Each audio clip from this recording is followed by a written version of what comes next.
आज आमे आलोचना करिबा श्रीरामंकर भातृप्रेम। श्रीरामंकर भातृप्रेम थिला अलौकिक। एहीपरि भातृप्रेम जगत रे केउठारे देखिବାକୁ मिले नाही। महाराज दशरथ जेतेबेले श्रीरामंकर राज्य अभिषेक करिबा पाई निश्चय कले सेतेबेले राम लक्ष्मण को कहिथिले, लक्ष्मण एई राज्य हेउछि तुमर, यार कर्ता और भक्ता हेउछ तुमे, मु केवल निमित्त मात्र। लक्ष्मण तुमे हेउछ मोर बाह्य प्राण, मोर जीवन ओ यही राज्य हेउछि पूरापूरी तुमर। राम बण को गले, तांक पछे पछे लक्ष्मण भी बण को गले। एथिरे आश्चर्य हेबार कौन अछि? किंतु आमे एई कथा विचार करिबा उचित। कैकेयी राम को वनवास देइथिले, लक्ष्मण को देई नथिले। राम बण को जिबारु लक्ष्मण माता पिता और तांकर पत्नी को त्याग करी बड़ भाई पछे पछे बण को गले। रामंकर प्रेम एपरी थिला जे लक्ष्मण रामंक वियोगरे अयोध्यारे मुहूर्तटीए भी रही पारि नथान्ते। लक्ष्मण निज पत्नी को छाड़ी पारिथिले, पिता माता को त्याग करी पारिथिले, राजमहलर सुख को त्याग करी पारिथिले, हेले बड़ भाई को छाड़ी पारि नथिले। राम वियोग लक्ष्मण सहे करी पारि नथिले। श्रीराम जेउठारे लक्ष्मण भी सेइठारे। बाल्य अवस्थारे खेलकूद समय भी राम सान भाई मनरे सामान्य मात्र आघात देउ नथिले। राम एपरी रीतिरे खेलुथिले जे सबुबेले तांकर हार हेउथिला आउ भरत लक्ष्मणकर जिता हेउथिला। खेलरे भी से केबे हेले सान भाई मन दुख देउ नथिले। राम सबुबेले भाबुथिले भरत मो भाई, भरत हारिजिबा अर्थ मु हारिजिबा, मो भाईर जय हेबा अर्थ मोर जय हेबा।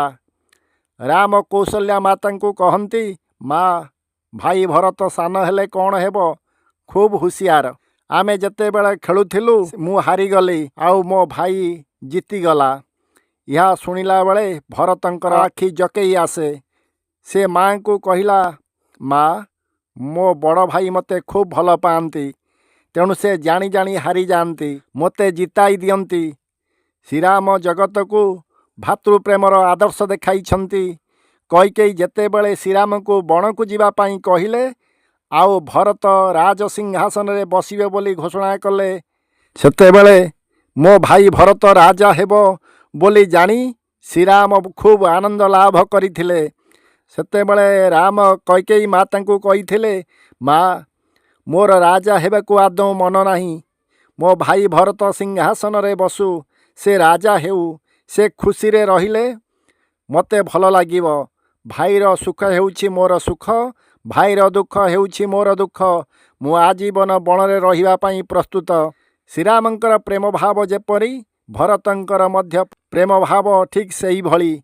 रामंक अपेक्षा भरतंकर प्रेम भाव श्रेष्ठ बोली लोक माने कहती।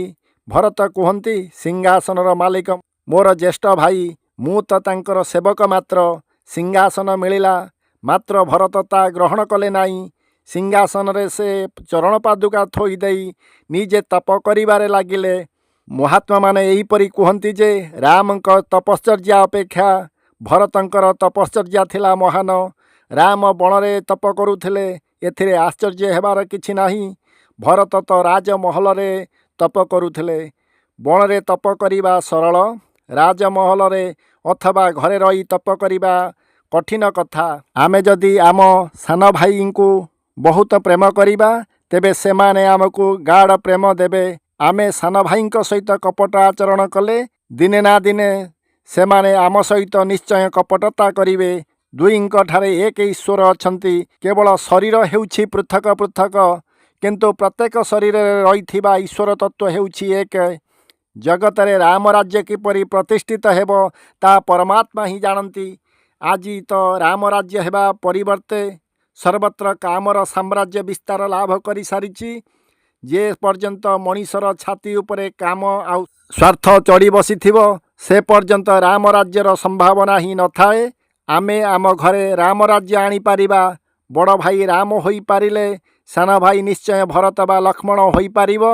शुद्ध भाव रे आमे आम भाई को जदि प्रेम करिबा तेबे आम भाई मध्य आमको शुद्ध भाव रे प्रेम करिबो।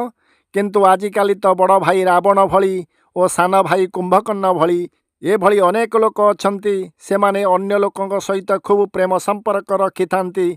ଆଉ ଭାଇକୁ ପ୍ରତାରିତ କରନ୍ତି, ଭାଇ ସହିତ କପଟ ଆଚରଣ କରନ୍ତି।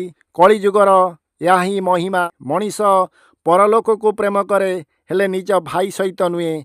ପଇସା ପାଇଁ ହେଉ ବା ଅନ୍ୟ କୌଣସି କାରଣରୁ ହେଉ, ଏପରି ବିନା କାରଣରେ ବି ମଣିଷ ଭାଇ ଭାଇ ମଧ୍ୟରେ ବୈରଭାବ ଠିଆ କରିଦିଏ। ଅନ୍ୟକୁ ଧନର ଭାଗ ଦିଏ, ମାତ୍ର ନିଜ ଭାଇକୁ ତା ଦିଏ ନାହିଁ। ଭାଇ ବିରୁଦ୍ଧରେ ମକଦ୍ଦମା ଦାୟର କରି ନାନା ପ୍ରକାର ହୀନସ୍ତା କରିବାକୁ ଆଜିକାଲିର ବଡ଼ ଭାଇମାନେ ପଛାନ୍ତି ନାହିଁ। ଯିଏ ଭାଇ ନାଁରେ ମକଦ୍ଦମା କରେ, ଯିଏ ଭାଇ ସହିତ କପଟ କରେ, ଯିଏ ଭାଇଠାରେ ଭଗବାନକୁ ଦେଖେ ନାହିଁ, ସେ ଭଗବାନକୁ ଭକ୍ତି କରି କିଛି ଲାଭ ନାହିଁ। କହିଲେ, ଭଗବାନ କ'ଣ ପ୍ରତ୍ୟକ୍ଷରେ ଦେଖାଯାଆନ୍ତି? ନା, ଭଗବାନଙ୍କୁ ଭାବିବାକୁ ପଡ଼େ, ଭଗବାନଙ୍କ ବିଷୟରେ ଭାବନା ରଖିବାକୁ ପଡ଼େ। ଯେଉଁ ପରମବ୍ରହ୍ମ ପ୍ରତ୍ୟକ୍ଷ ଦେଖାଯାଆନ୍ତି ନାହିଁ, ସେପରି ପରମବ୍ରହ୍ମକୁ ଭକ୍ତି କରିବା ସହଜ କଥା ନୁହେଁ, ଅତି କଠିନ କଥା। କିନ୍ତୁ ଭାଇକୁ ଆମେ ପ୍ରତ୍ୟକ୍ଷରେ ଦେଖୁ। ପ୍ରତ୍ୟକ୍ଷରେ ଯାହାକୁ ଦେଖୁ ତାଙ୍କ ସହିତ ପ୍ରତାରଣା କରିବା, କପଟତା କରିବା, ତାହେଲେ ଅପ୍ରତ୍ୟକ୍ଷ ପରମବ୍ରହ୍ମଙ୍କର ସେବା ପୂଜା କାହିଁକି କରିବା? ଯଦି ଆମେ ଏପରି ଅବସ୍ଥାରେ ଭଗବାନଙ୍କର ସେବା ପୂଜା କରୁ, ତେବେ ଭଗବାନ ତା ଆଦୌ ଗ୍ରହଣ କରନ୍ତି ନାହିଁ, ସ୍ୱୀକାର କରନ୍ତି ନାହିଁ। ଘରେ ରହି ଯିଏ ଭକ୍ତି କରେ, ତାଙ୍କୁ ଗୃହର ପ୍ରତ୍ୟେକ ଜୀବଙ୍କଠାରେ ପରମାତ୍ମା ଦର୍ଶନ ଦେଉଥିବା ଉଚିତ। ଗୃହର ପ୍ରତ୍ୟେକ ଜୀବ ହେଉଛନ୍ତି ପ୍ରଭୁଙ୍କର ସ୍ୱରୂପ। ମୋ ଭାଇ ବି ଭଗବାନଙ୍କର ଅଂଶ। ଏପରି ଭାବନା ରଖିଲେ ଭକ୍ତି ଗୃହରେ ବର୍ଦ୍ଧନ ହୋଇଥାଏ। ଆମର ସନାତନ ଧର୍ମ କହେ, ଗୃହକୁ ଆସୁଥିବା ଭିକାରୀଠାରେ ମଧ୍ୟ ପରମାତ୍ମାଙ୍କର ସ୍ୱରୂପ ଦର୍ଶନ କରିବା ଉଚିତ। ଅତିଥି ଦେବ ଭବ, ଦରିଦ୍ର ନାରାୟଣ ଭବ। ଭିକାରୀକୁ ତୁଚ୍ଛ ହେୟ ମନେ କରିବା ଅନୁଚିତ।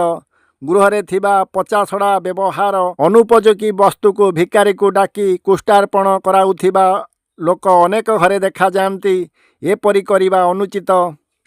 ଆମକୁ ଯାହା ଭଲ ଲାଗେ ନାହିଁ, ସେପରି ଦ୍ରବ୍ୟ ଆମେ ଅନ୍ୟକୁ ଦେବା, ଏପରିକି ଭିକାରୀକି ଦେବା ମଧ୍ୟ ଅନୁଚିତ। ଭିକାରୀ ବି ଭଗବାନଙ୍କର ଅଂଶ। ଯେତେବେଳେ ଆମେ କିଛି ଦେବା, ପ୍ରଭୁଙ୍କୁ ସ୍ମରଣ କରି ଦେବା ଉଚିତ। ଭଗବତ ଭାବ ରଖି ଦାନ କଲେ ଦାନ ସାର୍ଥକ ହୋଇଥାଏ।